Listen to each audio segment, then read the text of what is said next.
Tonight, a man accused of murdering a Midland City grandmother is asking for his freedom, and WDHN News was the only local station in the courtroom when it happened. Deputies arrested James Johnson and charged him with the murder of Sherry Clark. Investigators tell us that Johnson had been released from a Florida prison 1 week before the murder and that he was staying with a relative next door to Clark around the time of the murder. Currently, investigators have not released a motive for the crime.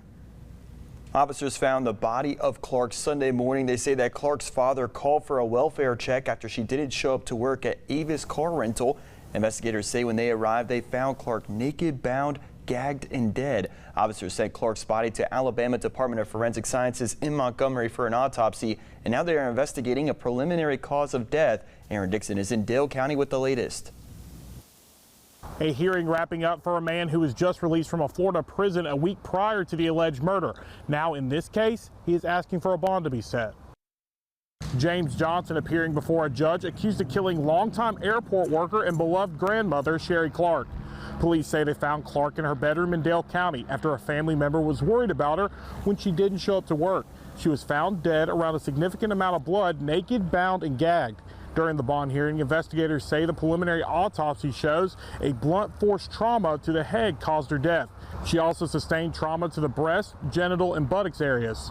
Police say they located Johnson using the GPS in the rental car that Clark was using from her workplace. They say the car made trips to a bank where there was 2 failed attempts to use a debit card and a store in Dothan. Officers say they obtained video footage from those 2 areas, and in the car was a man that later appeared to be Johnson, which police say was confirmed through a facial recognition software. They arrested Johnson, and in an interview with police, he told them that he had hung out with Clark a few times and even had sex with her, but that he hadn't seen her since being back in town. And when asked if that was him in the video, he said no, and says that night he went to dinner and a concert with his mother.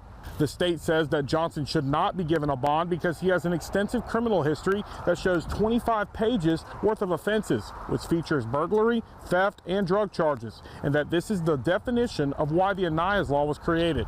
Johnson says that he should be issued a bond because there is no physical evidence that has come back from the crime lab linking him to the crime. He told police he didn't do it, and he has also questioned the validity of the facial recognition software, saying that they cannot be 100% sure that it's him. The judge took the case under advisement and is expected to release a ruling within the next 48 hours on whether or not to issue Johnson a bond. We're in Dale County. Aaron Dixon, WDHN News for the Wiregrass.